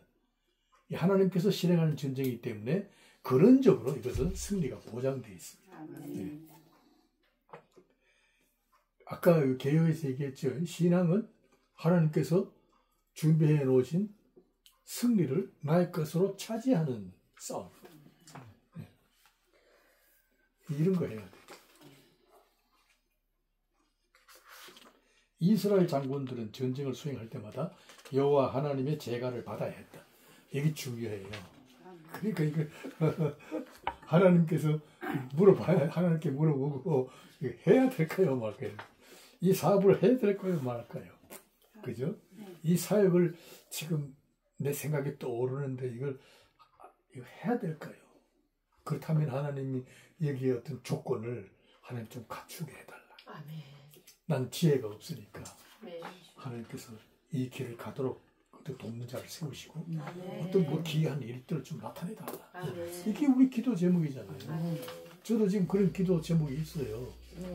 내 나이 내일 모레 90이지만 아직 살아있잖아. 말도 잘하고. 연세가 그렇게 너무 되세요? 잘하세요. 90이지 90. 전혀 안 보여. 90은 아니고 네. 그렇죠? 한 80이겠죠. 아니 80대 후반 이제 후반이시니까 80대 후반. 40대 안 돼 보이세요. 그렇죠, 그렇죠. 네. 그러니까 난 아직도 그런 생각을 해. 어느 때 하나님 어느 때. 나는 내 뜻은 있지만 이 뜻이 조성되려면 어떤 조건이 갖춰져야 되잖아요. 네. 그것은 하나님이 하셔야 돼요. 아멘. 그 조건이 갖춰질 때까지 내가 기도하고 기다릴 뿐입니다. 아멘. 난 그런 기도를 지금도 하고 있어요. 아멘. 그 조건이 갖춰질 때까지 어느 정도 되면 지금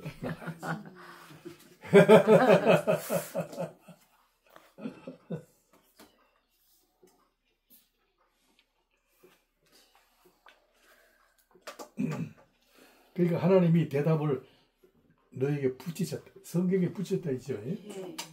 아멜렉 족속을 너에게 붙였노니 뭐 붙였다. 블레셋 너희를 붙였다. 붙였다는 말에 너의 소유로 삼았다 뜻이. 아멘. 너의 소유로 삼았다.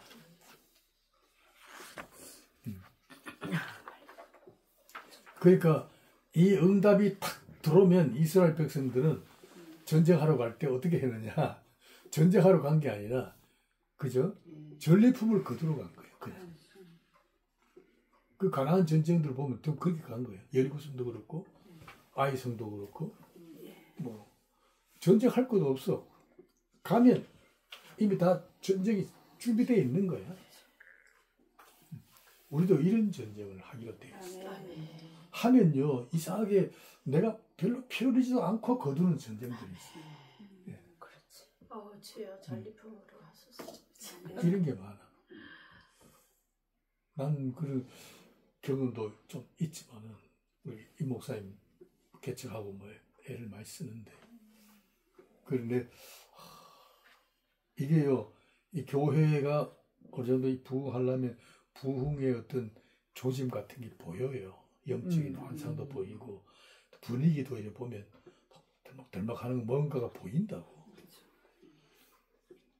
냉랭하면 안 일어나고 이게 뭔가 주변이 들끓은 게 있어. 내 주변이 그 영적 분위기야. 장로 둘을 세우면서 뭔가 좀 분위기가 교회를 좀 훈훈하게 하고 목회에 좀 힘을 주시는 어떤 격려와 담대함을 공급하시는 하나님의 손길이 있을 거라고 생각이 돼요.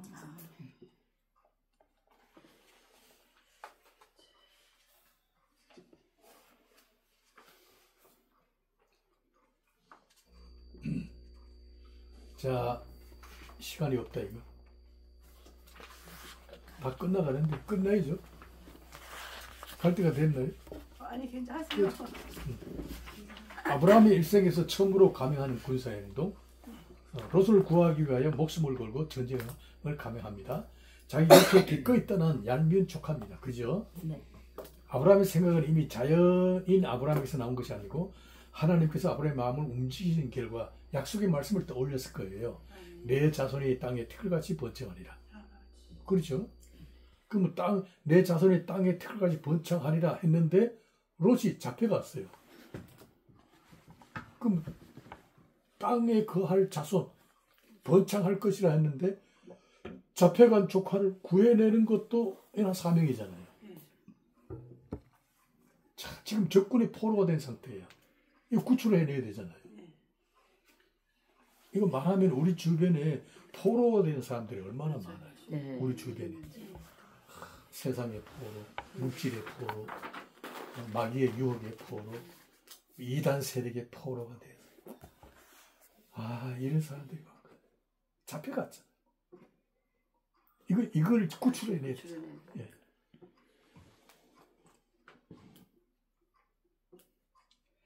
약속하신 큰 민족을 어떻게 이룰 것인가. 오늘 우리도 이런 숙제가 있어요. 예. 포로가 된 조카를 구하는 모험을 감행할 이유를 밝히고 있다. 롯을 구하는 전쟁은 약속을 이루기 위한 믿음의 싸움. 말로만 묵상하고 동의하는 믿음이 아니다. 믿음은 정적이지는 아니다. 행동적이며 극적이며 움직이게 한다. 내가 요즘 사도행전 쓰고 있잖아요. 이 진도가 안 나가서 내가 참 머리가 아픈데 진도가 나가야 돼. 사도행전을 보니까 사도행전 초도가 아주 어려워 해석이. 보니까 사도행전은 굉장히 액티브해요. 사도행전 굉장히 드라마틱하고 정적이질 않아. 움직여요. 하여튼 뭐 성도들이 움직이고 성령께서 가만히 계시질 않아. 그런 모습을 우리 교회들과 비교해 보니까 지금 우리 교회들은 잠자고 있어.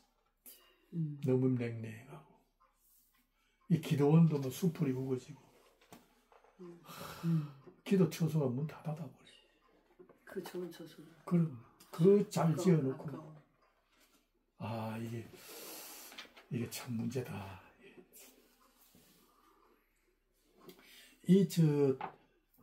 사실은 이 통곡하는 소리가 나와야 되거든.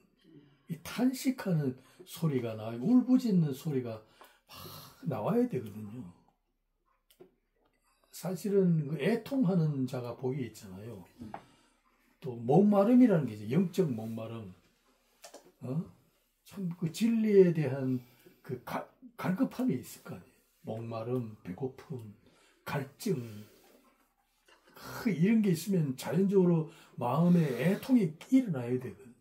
또 내 마음의 빈곤함, 가난함을 호소하는 부르짖음 같은 게 딱 나와야 되는데 요즘 그런 소리를 못 듣는다. 왜 못 듣느냐? 진리가 힘을 잃었다는 뜻이잖아. 그래서 진리의 말씀이 힘을 잃었어요. 사람들의 심령을 파고들지 못하잖아요. 말씀 자체가. 말씀 자체가 우리의 삶을 움직이는 그죠? 그 힘이 실린 말씀. 성령이 함께 하신 말씀이 쏟아나야 되는데 이 말씀이 너무 국어 읽듯이 막 시나 읽고 앉아있고 막 노래나 하고 있지 이래가지 않게 말씀이 파고들어야 돼. 사람을 움직여야 돼. 사람 움직이지 않으면 강단을 쪼개는 한이 있어도 또 쳐야 돼. 쳐야 돼. 어휴. 나는 한 번 솔랭에서 쳤는데 강단에 유리가 막 깨져. 성도들이 막 놀래고 이랬어요.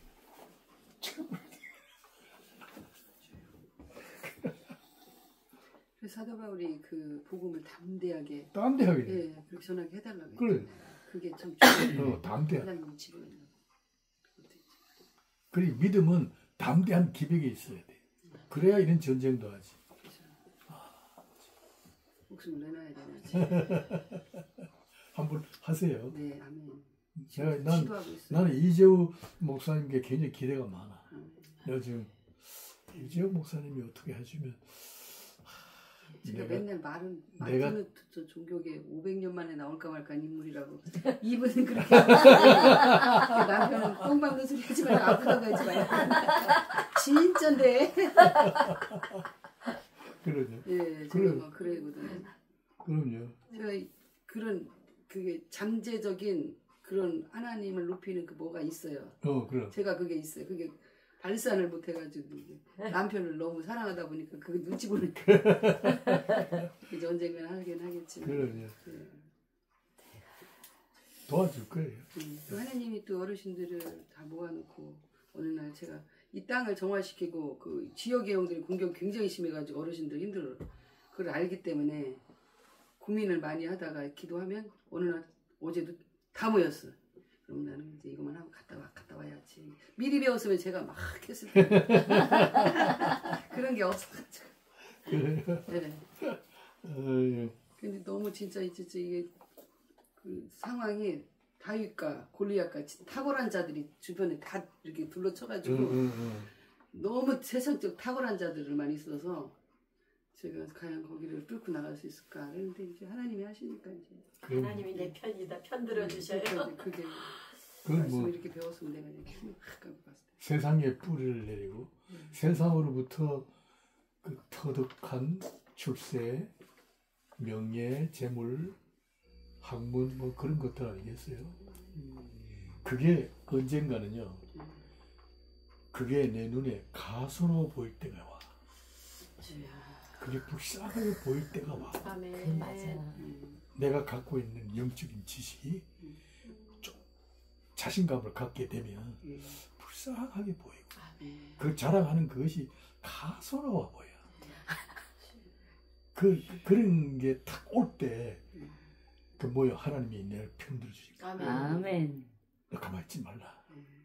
탁 뛰어들어봐라. 별거 아니다. 그 물질의 힘은 성경에 얘기해요. 외형은 지나가는 것들. 그 지나가는 것들을 가지고 뭐 잠시 잠깐 그건 우리하고 상대가 안 되죠.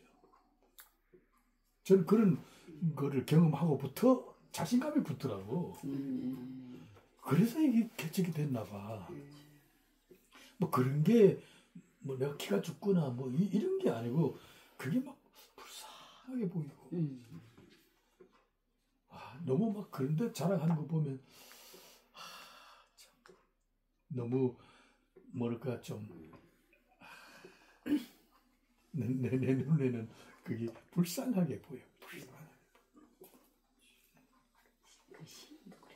시 쓰시던 분도 나중에 보니까 시가 시시해졌다. 어르신들이 다 좋아하는데 난 얼른 도망와. 그러니까 동하지 말고 담대하게 한번 우리 집에 해봐요. 와. 네. 담대하게 해봐요. 그러니까 이런 그 하나님에 관한 변치 않는 진리, 진리에 대한 폭넓고 좀 깊은 미안하지만 그런 신학적인 소재들을 배경으로 다 가지고 있으면 자신 딱 붙어요. 미리 알았으면 제가 더 좋았을 것 같아요. 지금도 안 늦었어요. 지금 다음 주에 그렇게 가야지. 그러니까 잃었던 영혼을 구하는 전쟁. 아시겠어요? 네. 근데 군사력을 동원하여 이긴다면 여기 제목이 있어요. 만약 군사력을 동원하여 이긴다면 그 공로가 누구의 것이 되겠느냐. 이게 성경에서 우리한테 질문하고 싶은 거야. 영혼 구원이 주제인데 군사력으로 이겼다면 그 공로가 누구에게 돌아가게 되냐. 그렇죠? 창과 칼과 활로서 이긴다면 하나님께서 편들어 주셨다고 할 수 있겠느냐. 하나님께서 이겨야 하는 싸움이라야 하나님께 영광이고 하나님의 나라가 이루어집니다. 이게 이제 하나님이 우리에게 전하고 싶은 거야. 다윗이 성전 건축하려고 그럴 때 왕이잖아요. 없는 게 없잖아요. 얼마든지 할 수 있죠. 그런데도 하나님이 거절했잖아요. 그 거절한 이유 중에 피를 흘렸다는 신학적인 그런 문제도 있지만은 그래 지금 왕이 돼서 왕의 권위로 이 집을 지으면 그 공로가 누구에게 돌아가게 돼? 하나님 그걸 질문하신 거예요. 못하게 할 거예요. 다윗 성전. 그래. 못하게 하죠. 오늘 우리가 그런 자세를 취해야 돼요. 하나님이 이루셨다라는 답을 하나님이 원하시는 거야. 아멘. 그거 잊지 말아요. 우리의 실력으로 이긴다면 우리의 자랑이 될 망정 하나님의 영광과는 관련이 없습니다. 아브라함의 군사력은 메소포타미아 연합군에 비하면 군사력을 할 수 없다. 상대가 안 되는 유약한 어린아이와 같은 가솔들이다. 가솔들이 대규모의 군대를 쳐 부수었다면 누가 봐도 아브라함의 능력으로 이겼다 할 수 없다. 그 승리의 영광은 하나님께 있다. 하나님은 이런 전적을 붙여주신 거예요. 잘할 때 붙이시지. 내가 하고 싶을 때 붙이시지. 힘 다 빼놓으시고. 힘 하나도 없다고 안 한다고 그랬는데 왜 지금 그러지? 예. 참 이게 그러니까 이 하나님의 사람으로 뿌리 깊고 하나님의 영적 사람으로 성숙하고 난 다음에 그에게 맡기신 물질이 있다면 이런 자세가 필요하죠. 이 물질을 쓰더라도 내 물질로 했다 하지 않을 거라고 그 사람은 하나님이 하셨다. 하나님이 이루신 것이다. 나는 다만 하나님께 그죠? 잠시 동안 참 쓰임받는 존귀한 가치로서 내 영광이 크다. 뭐 이렇게 해야겠지.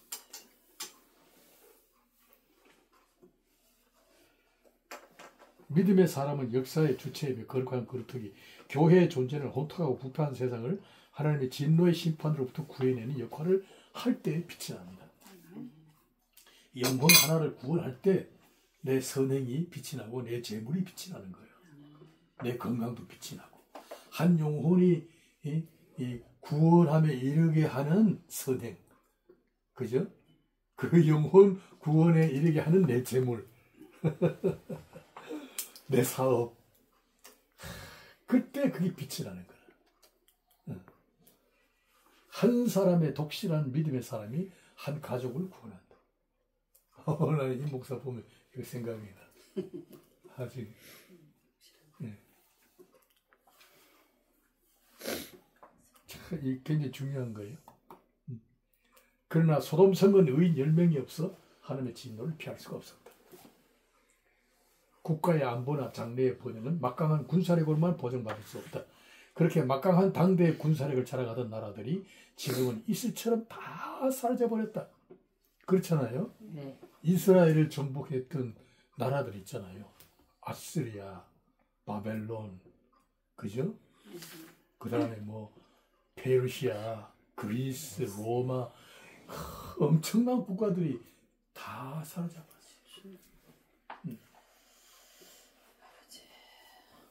우리는 그 제국들이 어떻게 멸망해 갔는가를 알고 있다.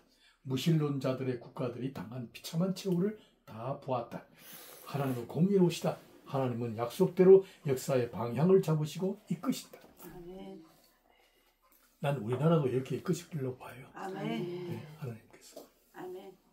그 복잡한 지난 3개월 동안에 얼마나 혼란해요. 4일날 저기 한다고 하던데.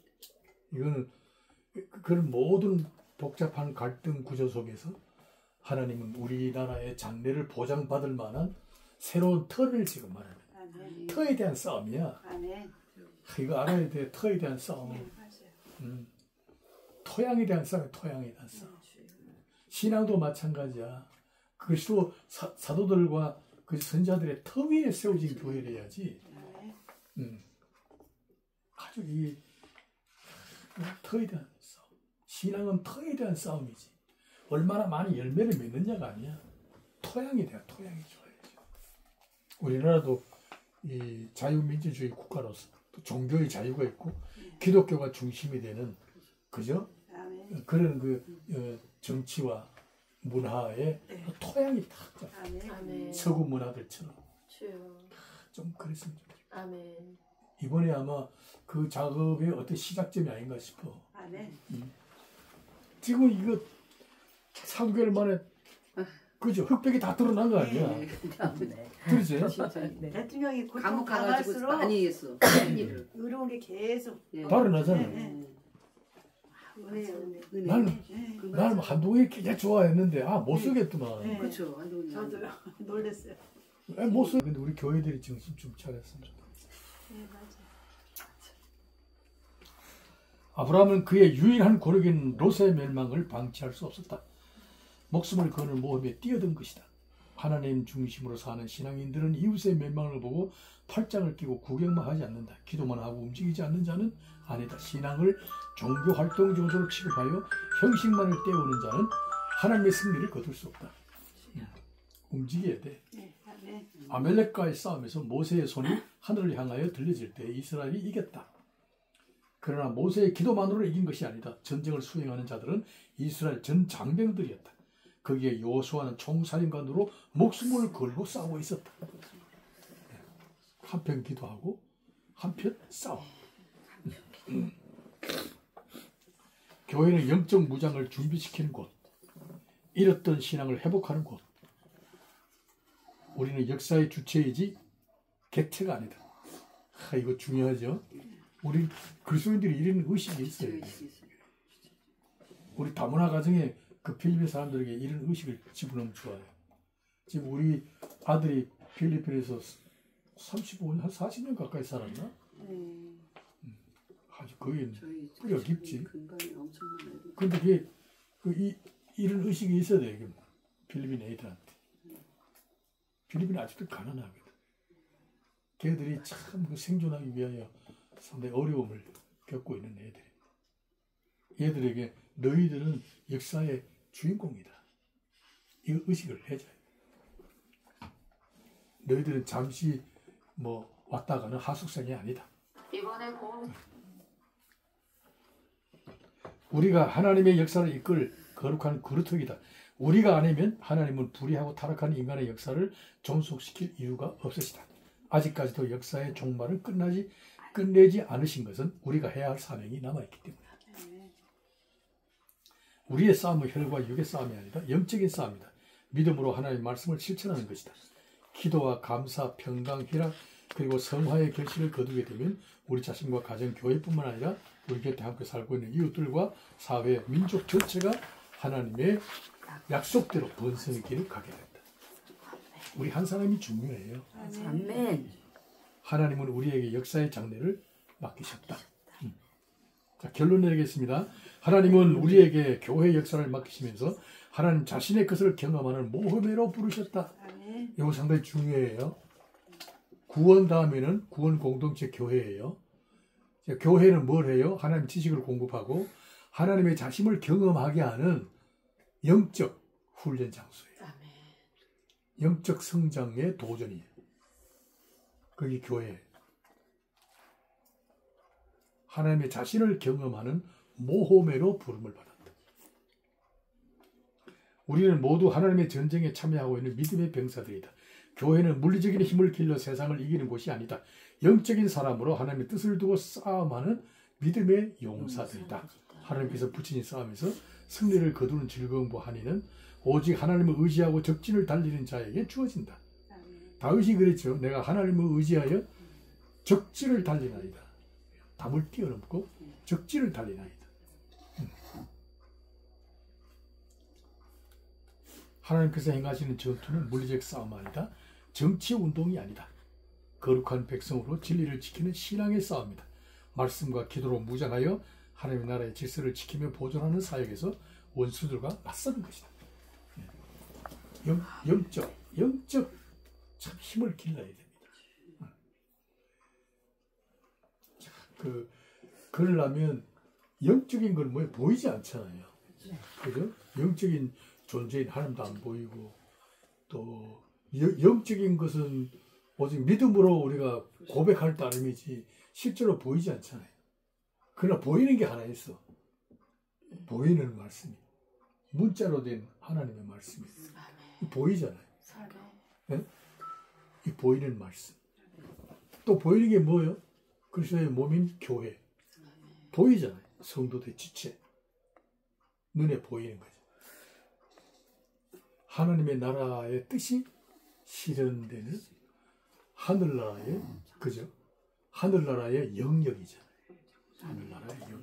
하나님이 다스리시는 곳.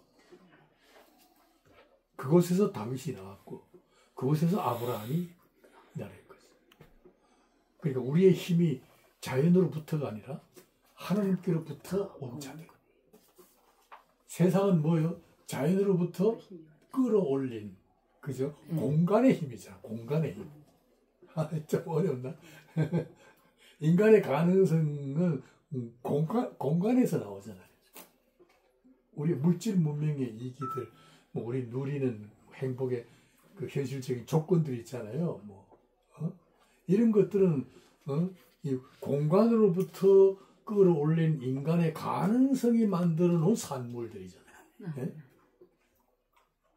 이제 그 얘기해서 지구들에게 당신들이 갖고 있는 것은 결과적으로 이 세상과 물질과 자연으로부터 끌어올린 인간의 가능성이 만들어낸 하나의 결실물이다. 그런 것들이다. 그러나 우리는 자연으로부터 올라온 게 아니고 하나님께로부터 온 것. 우리의 모든 생각이나 사고방식이나 잠재력까지도 하나님께로부터 온 것. 거기서부터 올라오는 어떤 상상력으로 사는 것이다. 그 사고방식으로 살고, 그죠? 그 하늘의 거룩한 문화의 옷을 입고 살아가고. 우리의 삶의 스타일이 당신과 좀 다르다. 그렇다고 해서 우리가 뭐 가난뱅이가 아니잖아요. 아니, 돈 얼마 있어? 당신만큼 나도 있어. 이렇게 나가야지. 그렇죠? 우리도 질 거 다 있잖아요. 근데 문제는 출처가 뭐냐? 출처. 너희들은 부패하고 썩어지고 지나가는 것들. 거기서 또 올라오는 거죠. 우리는 영원한 것으로서 꺼지지 아니한 것. 이 근원이 달라. 뿌리가 달라. 이걸 얘기를 해야 돼요. 오늘 공부가 상당히 어려운 건데 잘 풀이했네요. 네. 잠시 기도하겠습니다. 하나님 아버지, 아브라함 일대기에서 첫 번째 벌리는 이 군사력의 전투에서 하나님이 승리케 하셨습니다. 인간의 힘으로는 불가능한 전쟁을 붙이셔서 승리를 거두게 하셨습니다. 하나님께서 이기신 결과 그 모든 영광의 승리를 아브라함에게 맡기셨습니다. 아브라함이 족장으로서 모든 왕들과 정치적인 파트너로 격상을 높이시고 아브라함의 지위를 높이신 하나님, 오늘 저희들에게도 동일한 은혜를 베푸사 비록 연약해 보이지만 시작은 하나님께로부터인데 창백히 털 그날을 기다립니다. 하나님이 도와주시고 역사해 주시고 아멘. 주변에 돕는 자들을 세우사 힘있게 하옵소서. 아멘. 능력 있게 하옵소서. 아멘. 성령의 권능을 입고 말씀으로 나가서 세상을 이기게 하옵소서. 아멘. 설득력을 갖게 하시고 아멘. 한 영혼을 구원해내는 일에 하늘의 유업으로서 우리의 기업이 튼튼해지기를 원합니다. 아멘. 우리에게 맡기신 사람이 풍성해지기를 원합니다. 아멘. 하나님의 뜻으로 부요해지기를 소원합니다. 아멘. 도와줄 줄로 믿습니다. 아멘. 예수님 이름으로 기도하옵나이다. 아멘.